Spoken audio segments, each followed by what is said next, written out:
Salam untuk kita semuanya, berjumpa lagi dengan saya di channel Aritela Tutorial, tempat kita untuk berbagi informasi seputar informasi pendidikan dan informasi guru, serta informasi honorer dan informasi lain yang ada hubungannya dengan dunia pendidikan dan guru dan dunia honorer atau informasi yang relevan.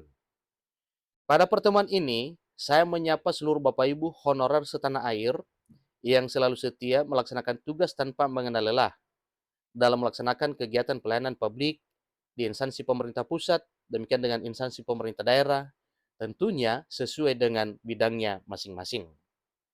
Bapak Ibu, pada pertemuan kali ini ada hal penting yang perlu saya bagikan kepada seluruh Bapak Ibu honorer soal penataan honorer.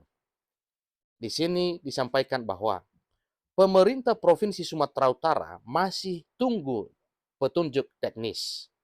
Nah, tentunya Bapak Ibu ini adalah satu hal yang ditempuh dan ini juga adalah satu hal bijak yang ditempuh oleh pemerintah Provinsi Sumatera Utara yang mana dalam hal penataan honorer ini tetap menunggu petunjuk teknis, tentunya juknisnya Bapak Ibu dari pusat.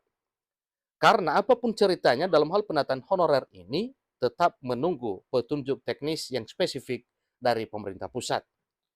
Nah, untuk apa ini? Tentunya kalau ya penataan honorer berdasarkan petunjuk teknis dari pemerintah pusat, maka itu adalah satu hal positif untuk menghindari berbagai kelemahan-kelemahan yang akan mungkin tidak diduga terjadi dalam penataan honorer yang dimaksud.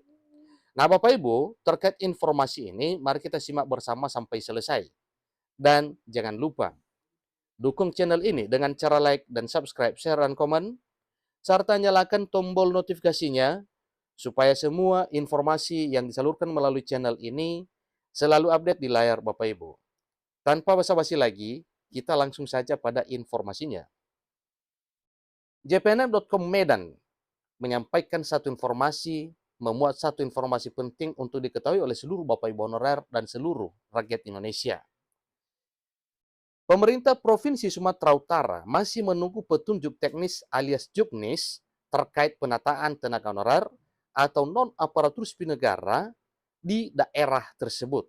Artinya, dalam hal penataan honorer di pemerintah provinsi atau di lingkungan Provinsi Sumatera Utara tetap berpedoman pada ketentuan sebagaimana tertuang nantinya pada petunjuk teknis yang diterbitkan oleh pemerintah pusat.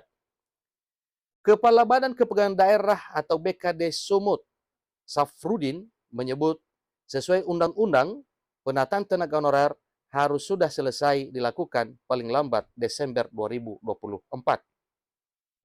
Namun, dia mengaku hingga kini belum menerima juknisnya sebagai panduan untuk penataan honorer tersebut.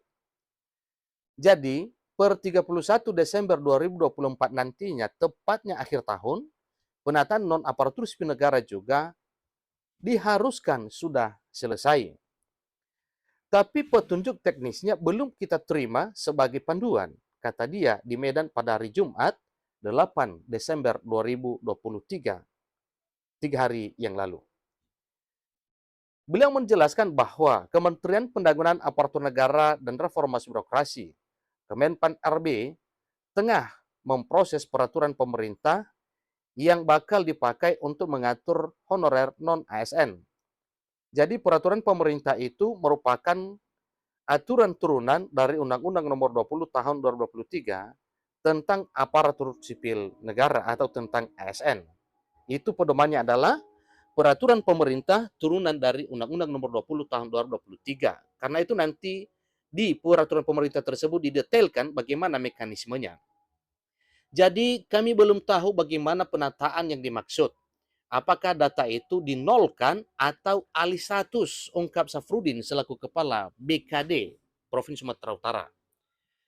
Selain itu, dia mengatakan juga bahwa pemerintah pusat juga menyurati pemerintah provinsi hingga kabupaten kota agar menganggarkan biaya atau gaji honorer melalui anggaran pendapatan dan belanja daerah atau APBD. Jadi ini adalah satu komitmen yang harus diaplikasikan atau diterapkan. Semoga para honorer ini nantinya dengan tersedianya APBD tidak akan kewalahan. Demikian juga dengan pemerintah daerah, kabupaten, kota, dan provinsi. Dengan adanya anggaran, maka honorer tidak akan terjadi PHK. Jadi kalau dinolkan, tidak mungkin secara lisan. Kita dilarang melakukan pemberhentian besar-besaran, bahkan kita menerima surat untuk mengakomodasi anggaran untuk tenaga honorer non-ASN, katanya. Menurut dia, pemberhentian tenaga honorer atau non-aparatur sipil negara dalam skala besar akan berdampak terhadap kinerja pelayanan publik.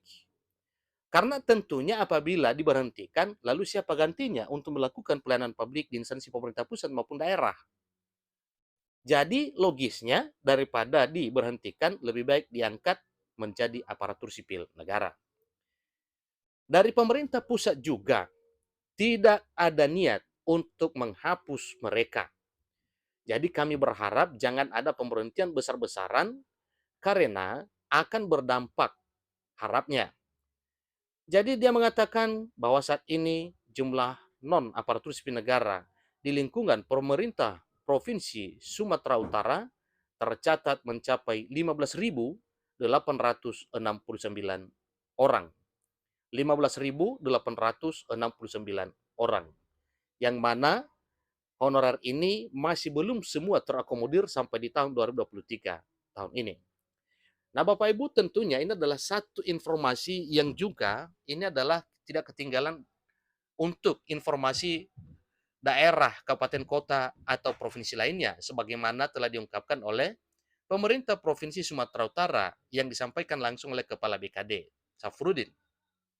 Nah, Bapak Ibu, terkait dengan hal ini, ya mari kita berdoa. Kiranya apa yang dikerjakan pemerintah bersama dengan DPR RI dalam hal menggodok peraturan pemerintah sebagai turunan dari Undang-Undang Aparatur Sipil Negara yang di dalamnya nanti diatur secara detail bagaimana mekanisme serta syarat pengangkatan honor menjadi aparatur sipil negara di tahun 2024 itu nantinya akan segera terrealisir. Jadi Bapak Ibu honorer yang saya hormati, yang kita butuhkan adalah kesabaran untuk menunggu realisasi apa pekerjaan dari pemerintah bersama dengan DPR RI dalam hal merancang peraturan pemerintah sebagai turunan dari Undang-Undang Nomor 20 tahun 2023 tersebut. Besar harapan bahwa semuanya ini nantinya akan terakomodir keluhan dari seluruh honorer untuk diangkat menjadi aparatur sipil negara melalui proses penataan yang telah ditargetkan per Desember 2024 akhir tahun, di mana langkahnya untuk melakukan pengangkatan yaitu lewat proses penataan yang meliputi verifikasi dan validasi dokumen honorer, hingga nantinya bila sudah lolos verifikasi dan validasi, Bapak Ibu OTW menjadi aparatur sipil negara dengan status P3K. Demikian informasinya, semoga bermanfaat. Sampai ketemu pada informasi berikutnya. Terima kasih.